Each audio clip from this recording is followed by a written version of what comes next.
Now we will do Dhanurasana. In this asana, your body is shaped like a bow. That is why it is called Dhanurasana. So first of all, you need to lie down on your stomach.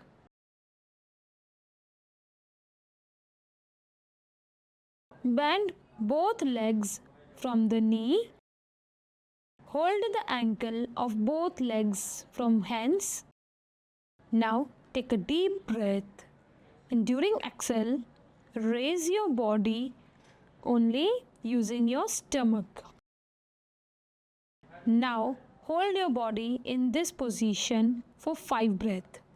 1, 2, 3, 4, 5.